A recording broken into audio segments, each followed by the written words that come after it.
the game that we're talking about in direct response marketing is problem solution marketing. And there's 5 components to it. Number 1, provide them with their problem. Number 2, aggravate their problem. Number 3, provide the solution. Number 4, provide proof, which generally speaking is testimonials. And then number 5 is a CTA, a strong call to action. And so I get them to go through that, which if you want to really drill that down, that's problem solution. What's somebody's problem and what's the solution you give them?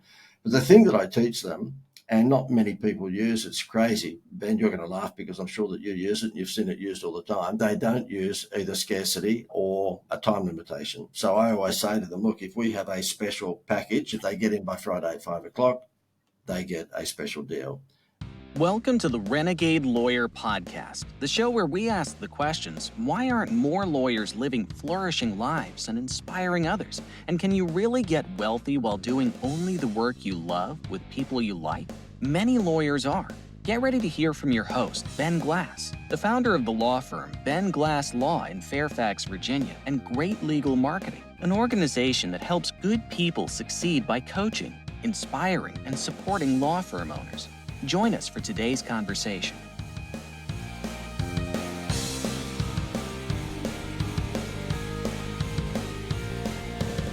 Hey everyone, this is Ben. Welcome back to the Renegade Lawyer Podcast, where each episode I get to interview somebody inside or outside of legal, an entrepreneur who's making a ding in the world. And today is going to be really fun because we're going back to my roots, which is direct response marketing with John Dwyer, goes by JD. The company is the Institute of Wow. Pre the interview, we had a little discussion, and a lot of our mentors are the same, going back 20 and 30 years ago. So this is going to be a really cool chat, and stay all the way to the end because JD has got a really terrific free gift for everyone who listens to the end. So JD, welcome to America from Down Under, sir.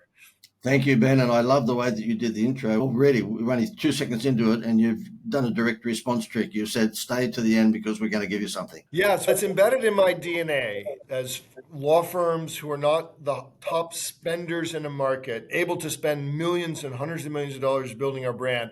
How can we get our voices heard, get someone who may have a problem or an opportunity that we can solve to just raise their hand and identify themselves to us so we can start a conversation, often by some free lead generation magnet or something like that. That's what I'm really good at. That's what I was born on from the Dan Kennedy and Bill Glazer world. And that's what you are an expert in and have built your professional career doing. So I'd love to hear, I always like to talk, we'll get to tactics and strategies and things like that, JD, but how did you get to where you are today? What has been your business and entrepreneurial path? Back in my 20s, I did the college degree in advertising and marketing and all of that. But as we know, that's a piece of paper. The real training, of course, comes when you work with someone. And there was a major supermarket chain here in Australia. Well, there still is a major supermarket chain called Woolworths. So I was lucky enough to score the job as the head office marketing guy for them in my early 20s. I had no clue what I was doing, so it was a big risk on their part. And what we used to do is take a lot of the concepts out of direct marketing concepts out of Tesco, out of London, which is a big retailer. Things like, for example, when you spent $10 in the supermarket, you got a stamp, the green stamps days back in the day, and you'd lick the stamp and put it onto a saver sheet. And that saver sheet would be about the size of maybe your hand. And when you saved up 10 of these stamps on your saver sheet, you could get cheap cookware or cheap glassware. And I stood back and saw just how powerful this, what we call repetitive trade concepts were. And I thought, this is unbelievable. This is actually an artificial stimulus to getting people come back and back. Because if you had 6 or 7 stamps out of the 10 stamps that you needed to get the next piece of cookware, then you weren't going to another supermarket. Right. And then all of a sudden we started to put scratch games on, the scratch sweepstakes games, and I could see that was unbelievable too. If you scratched out your little card that you got at the cashier, and you got $1,000 in red, and you had to collect $1,000 symbol in blue and green and yellow to win the $1,000, I could see how that was stimulating repetitive visitation as well.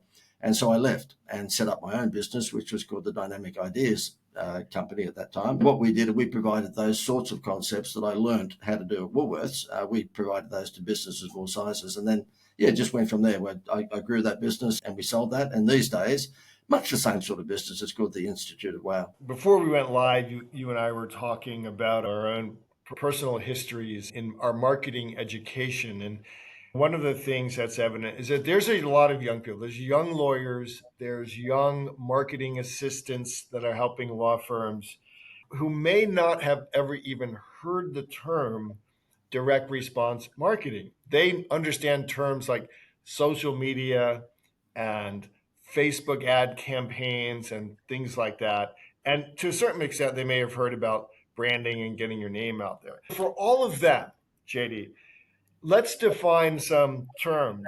What do we really mean when we talk about direct response marketing? And I'll just presage this, it's the most effective thing we've ever done. I get asked this question a lot, Ben, and I say that if you were going to an advertising agency, or these days it's a digital marketing agency, and you were talking to the owner who's normally a bearded hipster or has a ponytail, and he will say to you, you've got to get your brand out there. There's nothing wrong with that. That is good advice. You need to build your brand. However, when you go home that night and the family's around the table and you say to them, look, we've got 152 likes today, the children are likely to say, Daddy, thank you very much, but we're hungry. We want some food. And so therefore, the vanity metrics thing, of course, is very tempting for most people when they go to a marketing agency and they go, oh, look, we haven't got any food, but geez, we've got a lot of likes. My view is that the digital advertising company will say to you, get them to fall in love with your brand so that they'll taste your product. What we do is we flip that model. We get them to taste your product so they'll fall in love with your brand. And it's a big difference. I've got 6 millennials. We've got the Von Trapp family, my wife and myself. They're all in their 20s and early 30s. It's funny, they will absolutely support, oh, Dad, everything's got to be branding. You've got to put it on the side of a bus and the back of a taxi, and you've got to have a nice little, normally a tagline that rhymes. Then they get married and have a mortgage, and they knock on my door and go, Dad, have you got any of that direct response stuff so we could get some money really quickly? Exactly. And you need a jingle, too, if you have your name on the side of a bus. So let's talk generally for a moment of ways that a professional services, my market and the listeners here are primarily lawyers or teams supporting lawyers, but you have accountants, you have tax advisors, professional services. What are some ways that you have helped, JD, professional services use direct response marketing to let someone have a taste of the product first? There's something we've been doing in the last year, which is just record breaking. How's that for a drum roll, Ben? Anyway, I think based on what I said before, get them to taste your product so that they'll fall in love with your brand. The thing is that over the last 20 or 30 years, I've tried every incentive under the sun. So it wouldn't matter whether it's getting them to buy your product or your service and you give them a free skateboard or microwave oven, or you give them a dining voucher or gasoline voucher or whatever, holiday, vacation, whatever it might be. We've tried everything. There's one that stands out from the rest, and I'll touch on that in a moment. But my view is that if I owned a seafood shop, I would have a hostess or hostesses outside my seafood shop at lunchtime and dinner time handing out calamari samples, hoping that whoever tasted those calamari samples would come into the store and buy a barramundi, buy fish and fries. If I was in a coffee shop, I would have little sample shot glasses of coffee outside the shop. No one does that. The crazy part about it is nobody samples. And in the professional services industries, and you're in it, I'm in it, where basically we're selling what's between our ears, give them a taste for it. And I know that you can say that's podcasts like this, or it might be webinars, but what we've found is that run a contest on social media. So we have a thing called the Facebook contest formula. And basically we tell whoever the client is, just give away your washing machine or your lounge suite, whatever it is, in a Facebook contest, and you watch what happens. You will have, if not hundreds, thousands of people who will enter that contest. And guess what? They've just glowed in the dark because they want your product or service. We ran one just last month for a company that has a pool slide business. So they sell slides to people with swimming pools. We said, win a pool slide on Facebook. Now, nobody living in an apartment is going to want to win a pool slide. So therefore, presumably, whoever enters that contest has got a swimming pool. Guess what? He got 1,600 leads in a matter of weeks. He gave one pool slide away, but had 1,599 people who we could ring up and say, look, bad news is you didn't win, but the good news is we've got a special deal on that pool slide this week. If you get in by Friday, you get da-da-da-da. It's just leads from heaven. And I would suggest to anyone who might be listening or watching this podcast, do that. We have a few tricks and we trick it up a bit. So therefore, obviously, we make money out of putting it together. But the thing is, you don't even need me. You can do it yourself. Just give away your product or service as a prize and just watch what happens. Professional services is a little different because we don't have a pool slide to deliver or even to offer. We've often used free reports, books, things like that. I'm curious whether you have seen either in the legal industry or in other professional services industries where the folks are making money with their brains, different strategies or tactics, or even if it is free report, free book, what are some of the top internal strategies for generating leads through that offer? Because you've got an Yeah. offer at the end of this one, free digital book, which is an awesome, cool taste of your product. Yeah, Ben, the free opt-in, as they call it, in the game that you and I are in. So that's marvellous. And normally is a free book or a free report or something like that, but nothing matches a free Zoom consultation. I find that if I have a Zoom consultation, so it's very similar to what we're doing here, I'll probably have a 1 in 3 hit rate. And it can't be one of these stupid 15-minute consultations. Nobody can fall in love with you or what you stand for in 15 minutes. So it's a proper 45-minute consultation.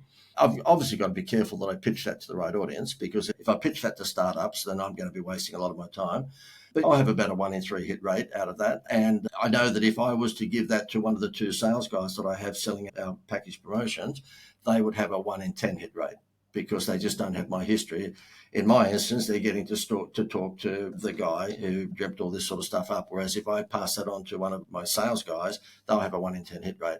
So my view is that if you back yourself, and that is give up your time, and obviously you've got to pre-qualify them, you just don't give it to anyone. When they come onto your landing page, it asks them certain questions. How long have they been in business? What do they do with marketing at the moment, and so forth? Then at least you're going to be talking to a qualified prospect. Hey guys, this is Ben. If you like what you've been hearing on this podcast, not just the marketing and practice building strategies, but the philosophy of the art of living your best life parts, you should know that my son Brian and I built a tribe of like-minded lawyers who are living lives of their own design and creating tremendous value for the world within the structure of a law practice.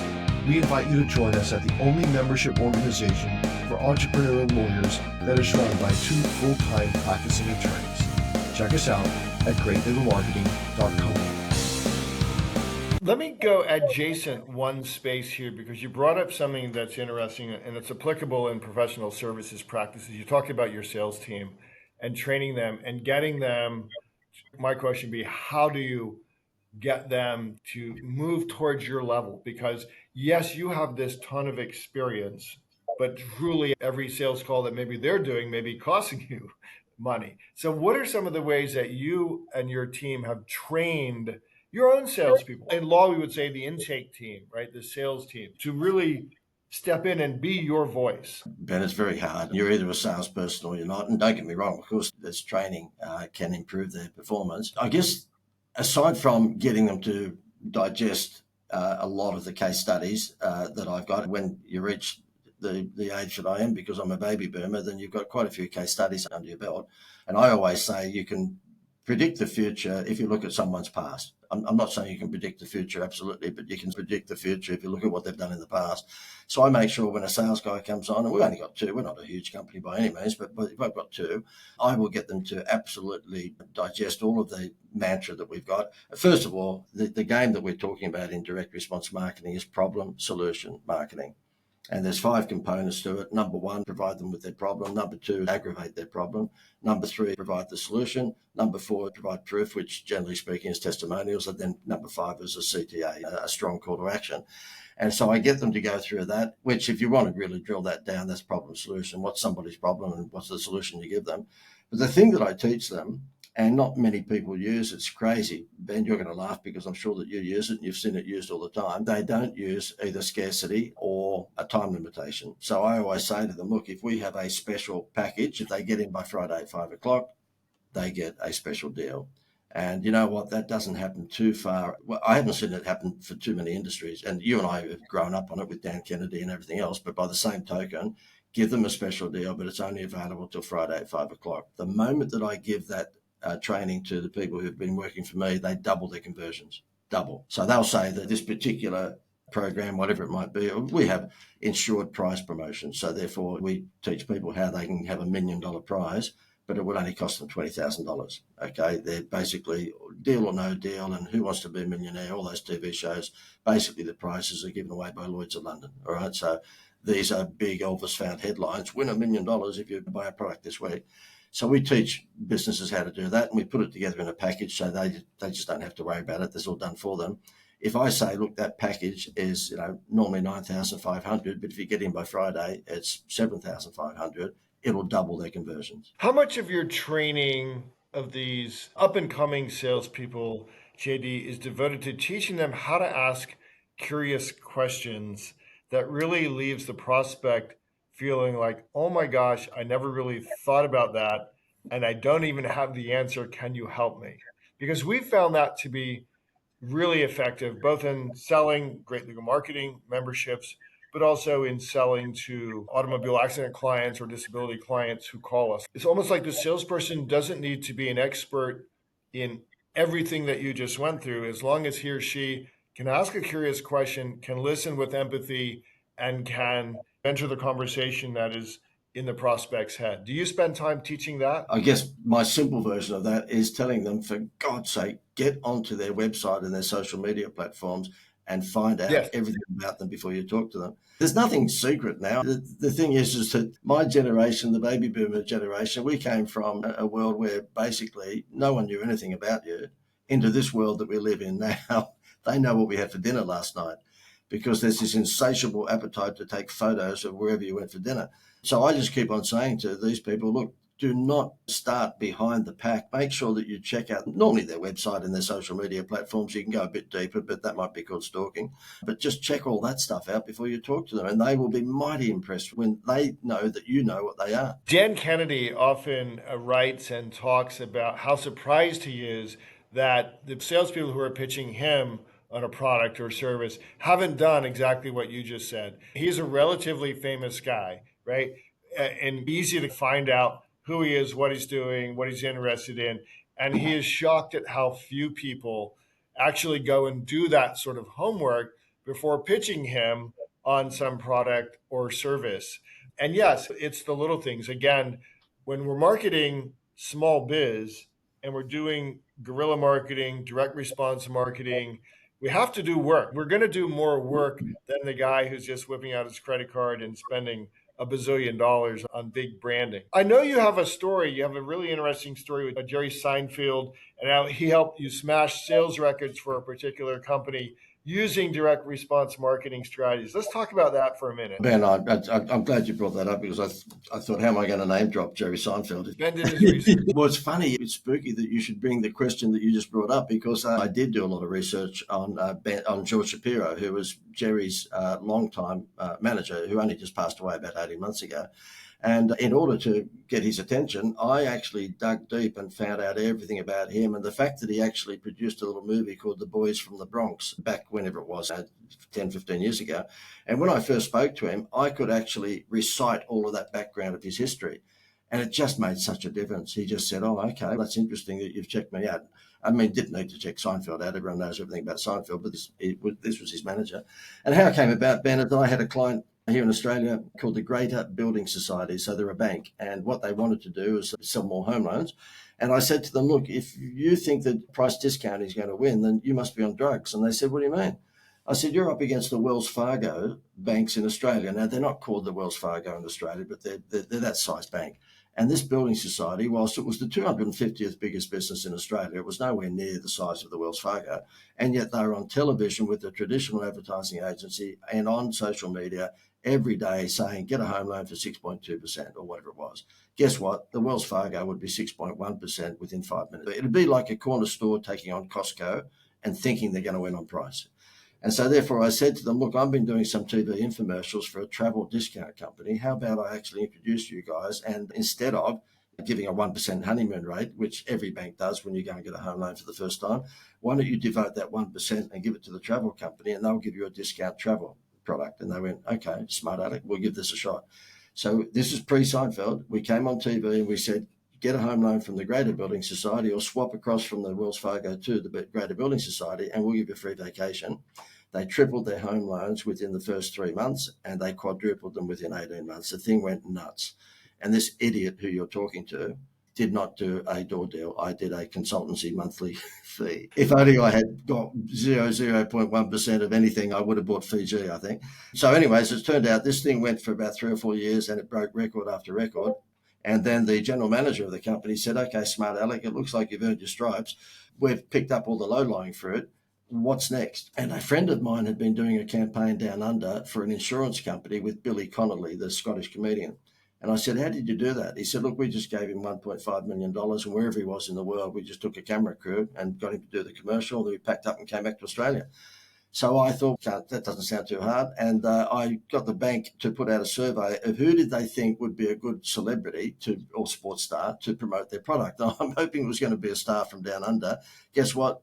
The results were Jim Carrey, Robin Williams, Jerry Seinfeld. I realised I dug a hole for myself.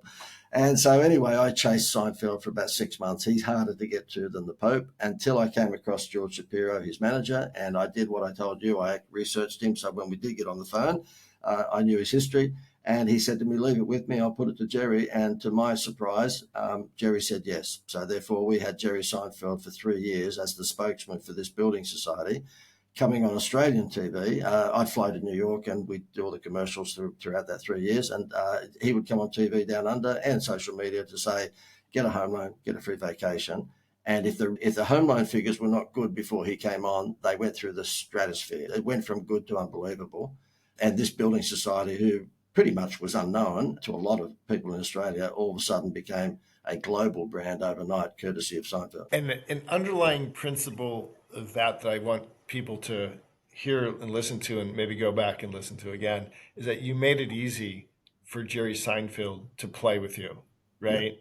Again, this has nothing to do with marketing per se. This has to do with building relationships, professional relationships. It's the question I asked you before we went live, like, how can this be a home run for you? And how can we make it easy for the others? So that's a hidden principle inside of this podcast about direct response marketing. It's about human relationships. Think about that. Everything is not a competition. How can we build a win-win deal here for both of us? Like many direct response marketers, and it comes as no surprise since you are a fan of Dan Kennedy and Joe Polish and that world, is that you often say that a great strategy is to be the UN, the of the business. We picture ourselves at Ben Glass Law as like we're the unlawyers. The people come into our office, JD, and they say, what is this place really? Because it doesn't look like law office. And we say, we're really good lawyers in our vertical, but we're entrepreneurs first, and we're dads and spouses first. But let's talk about that, because I do think this is the smaller businesses' mighty weapon, is to be a bit renegade, to show up differently. So what do you mean when you use that phrase? Yeah, so be the under industry. And of course, all of us who do seminars and do events and so forth, we've all got to come out with our own little catchphrases. So I guess it's one of mine. I stole one off the bottom of one of those little calendars that you used to flip over, and there was a motivational quote at the bottom. And I thought it was classic, and I've stolen that. That was to make a difference, you've got to be different. And in terms of the thing, I just say to people, look, be unusual, be unlike, and be unconventional. Don't be like the guy down the road, because there are so many businesses that I put into the category of Me Too business. And if you're selling solar panels for people's roofs of their houses, then your product doesn't look any different from anyone else. The thing is that the Beatles did look and did sound very different from most of the other groups at the time. They were very unusual. And so therefore I say to people, look, just try and be unusual, be unconventional, and be unlike anyone else. A good example would be a butcher. Okay, so therefore your local little town with the butcher.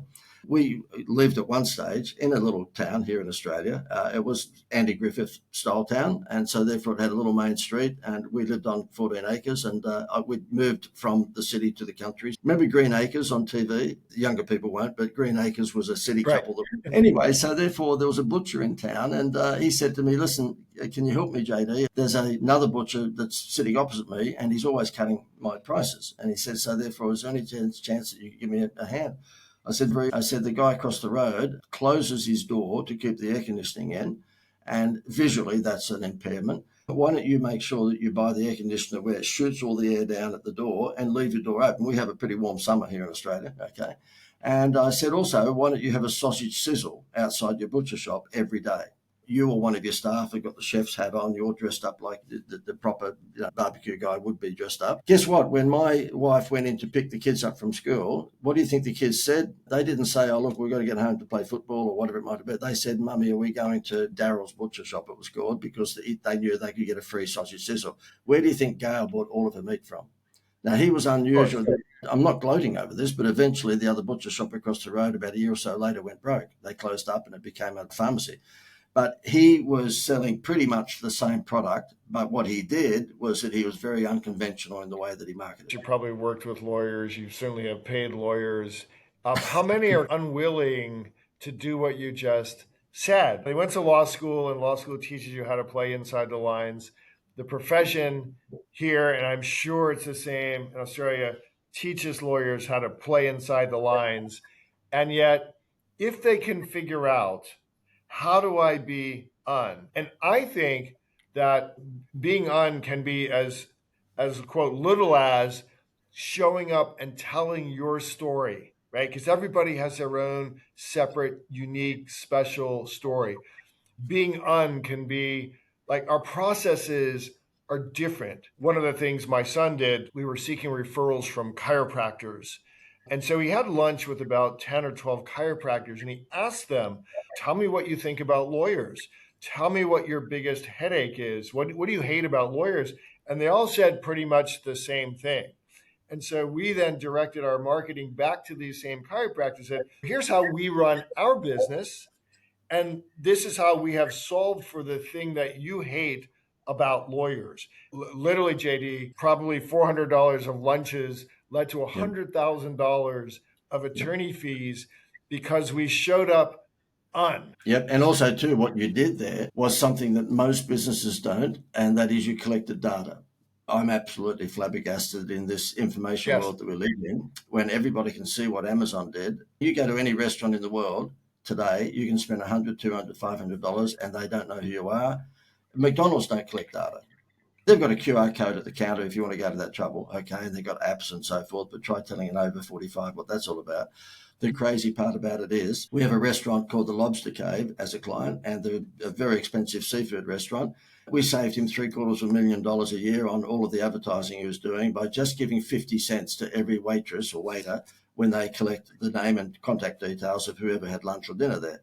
And what happens is that, let's say it's a she, so she, the waitress, walks up and there's you and me and two others have just had lunch, and so she puts a check on the table, and then she hands out old-fashioned style, about the size of a packet of cigarettes, a little entry form that says win dinner for 10 of your friends at the end of the month, give us your name and your contact details. Now, we're basically after their phone number, their cell number. And so what happens is that he's up to 90,000 now. He's been doing this for 3 years. He's up to 90,000 on the database, whereas most other restaurants wouldn't even have one. And all he does is every afternoon, he's got 150 seats. At 3 o'clock in the afternoon, he sends out one of my text messages, and it might say something like, hi, Ben and Louise, Chef Pierre would like to invite you for dinner tonight. A lobster tail meal for two for $68. Now, you're not going to leave less than $200. That's an average of two people. So it's not bait and switch, but pretty close to it, right? And so therefore, what happens is he sends that out at 3 o'clock, and he's full every single night. That's 365 nights a year. He fills all 150 seats, and he fills them in 10 minutes. So he will just say to his secretary at 3 o'clock, how many seats do we have? And full, and she'll say, 80 out of 150. He said, you better send out JD's bullshit text message number 4 or whatever it might be. And out that goes, and she walks in. I've been there. She walks back in 10 minutes later and says, we're all sold out. Nobody does it. What you did, you collected data and used it. We had several years ago, there was a restaurant that opened in our town here, and I liked the restaurant. And I went there 3 times, 2 lunches, 1 dinner. Nobody ever asked my name. And I predicted it wasn't in a high traffic area, but it could have been successful. And JD, in 9 months, it was closed. It was amazing. And they had good food and good wine. Nobody ever asked my name. The version of that in legal is, and a big part of direct response marketing is having and maintaining a CRM, a database of both referral sources, because they're very important to us, but also folks that we've represented or folks who have come to us and we weren't able to help. We're old school paper monthly 8-page newsletter with interesting articles, not just canned stuff. So at Ben Glass Law, and people who come to our conferences, we spend almost no money on digital advertising. Yes, we have SEO. Yes, we have social media. But in terms of buying ads that get pushed out, our spend is, I think, zero, right? And we're having our best year ever because we understand humans and we've got a terrific, I tell people, our Rolodex is huge, right? And of course, you have to explain that to young people too sometimes. But it's critical and it's easy to do. If you've never started it, you just start. There's so many great technologies today that will help you do this. But data is so important because here's the other thing. The other thing is every one of us is busy and every one of us has a finite amount of time and money to go spend on the business building aspect of our lives. This dollar out or this hour out brings 3 back and this one brings 7 back. That tells you, okay, here's how I can choose to go use my time. It can be challenging sometimes in a digital world to track attribution of leads for sure, but most people don't even try. No, and that's no. just a shame. It was one thing, Ben. There was a guy here on the Gold Coast in Australia that ran expos, in other words, weekend events for the Home and Garden Expo, or it might be the Swimming Pool Expo. Do you know he'd been running that for 7 years and had not collected the details of people that came to his weekend expo? Yeah, your restaurateur's idea of here's your chance to win Yep. dinner for 2 Yep. is a terrific incentive you've talked about earlier on this podcast.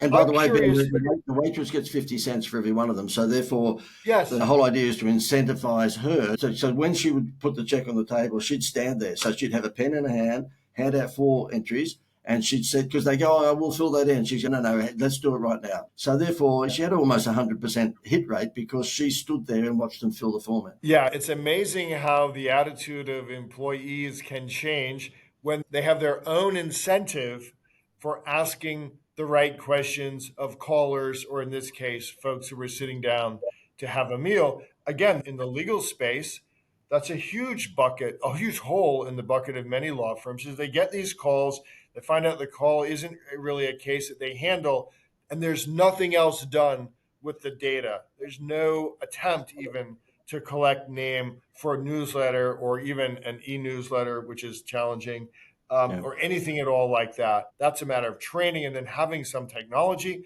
that we can dump this information into. Yeah. And you know what we've done now is that for any of these, what we call avalanche leads promotions that we run on Facebook, there was one guy, he said to me 2 weeks ago, okay, I'll launch this. He has a seniors mobility business. So therefore he's helped people with walking frames with wheels and their little scooters and so forth. And I said to him, okay, so we ran the contest for him on Facebook, win a mobility frame thing, okay? And they're worth about $800. Wait for this. He got 822 leads in the first week at 35 cents a lead. So all he did was spend $40 to $50 a day on Facebook. He said that he was surprised that there were 75 and 85-year-olds entering this contest at 2 a.m. And I said they probably had nothing else to do. He's now got a warm list of 822 people who glowed in the dark and put their hand up and said, I want a mobility walker with wheels on it. And so I said to him, okay, how are you going with the follow-ups? And he said, he's panting. He said, we can't get to them. So we've fixed that for him. We've now got a robot ringing them. So what happens is he runs this contest each week. And so therefore he's going to pick up 800, 900 leads a week. And we have an AI robot then ringing these people up from Monday onwards saying, look, you didn't win, but the good news is we have a special deal on that this week. So now what we've done is because we realize that people can be a little lazy, we've got AI involved to basically ring these people up and see if they might like to buy one. The principle you've just discussed is the principle of follow-up. Like just because someone actually responded to your ad the first time for whatever reason, there was incentive or whatever, doesn't mean, and if they didn't buy, doesn't mean that they're now lost, right? Mm-hmm. And so having some system of human beings and technology, usually a combination of the two, that sends interesting follow-up is just another way that most law firms can close or tighten the hole that's at the bottom of the bucket. Let me ask you this as we're coming near the end. I'm curious about your own sort of personal habits and personal study. You mentioned Joe Polish, Kennedy, Glazer. Who these days do you read, watch, listen to? follow to satisfy your own interest really in the human psychology of marketing, which is what you and I have been talking about for 40 minutes? Probably out of all of the mentors out there, and you've named a few of them, I guess the one that's had the most influence on me is a guy called Seth Godin, who wrote the book The Purple Cow. And that book came about because he and his wife were just driving out the country one day, and of course they saw gazillions of cows in the farmland, and he just said to his wife, imagine if there was one of those that was purple. Little did I know that when my kids were younger, we lived on a rural property, and the farmer next door had to come and ask me, could I stop the kids from firing paintballs at his cows, because there was lots of purple, orange and blues cows in his yard. My kids had got to that teenage year with paintballs, and they thought the cattle next door to our property were good targets. But yeah, so his book called The Purple Cow, I should say, that really is very similar to my philosophy of being the and standing out. If you look the same as everyone else, then you've got to work hard to stand out. The thing is that I guess what we tend to concentrate on is artificial wow factors. There's a difference between Coke and Pepsi. There's a difference between Mercedes and just a normal car. Apple doesn't need my help because they've got an organic wow factor. But what we find is that most businesses don't. They're in a Me Too industry and they look like everyone else. So what we do is come up with artificial wow factors. At the moment, I got contacted after the Seinfeld thing, and it was a travel company who said, look, we've got access to unsold hotel rooms around the world. How would you like to offer these to businesses to hand out as a Happy Meal toy? So what we do now is we give businesses the opportunity to give out vouchers for 3 to 7 nights in Vegas and New York and Orlando and all sorts of places. And it's $1,000 voucher. We give it to them for $50. We get the rooms for free. So therefore, whatever we charge is profit. So basically, then people can say, come and buy my product or service, and you get a 3 to 7 night vacation in Vegas or Orlando or Grand Canyon. That is what we call an artificial wow factor that makes them stand out from their competitors. And you know what? Hardly anyone does it. It's another example of win-win because the hotel wants to fill those rooms because those people will buy food and other services. Businesses that you serve are looking for cool and unusual incentives. And that incentive is one of a type that's been around since I was young, and it still works. Very few people are using it. I'm curious now, what's next for your business? Where do you see you guys in 3 or 5 years? It's funny because being a baby boomer, I have lots of questions from time to time. Why are you still treading the boards? I said, we've had 6 kids. We're the Von Trapp family. All of that money that you're supposed to stash away and buy the private island, that never happened. I have to say is that we love every one of them dearly, of course. But yeah, you bring up 6 kids and your money is spent on the kids. So that's why I'm still treading the boards. But yeah, look, we are excited about the AI thing like everyone else. It's the new Beatlemania. Everybody's into AI. And so I won't bore you with the details, but we've actually developed a whole bunch of products now because we know that small business owners are busy and the biggest problem for them is implementation. I call them robots because anyone over 40 knows what a robot is rather than the AI agent or AI avatar and all the sort of lingo that the younger people use. And we just say to them now, not only can we provide you with the vacation promotion or gasoline discount promotion or win $1 million sweepstake, we can provide you with all of that and get a ton of leads. Whereas what happened before is that you probably would have never got to those leads.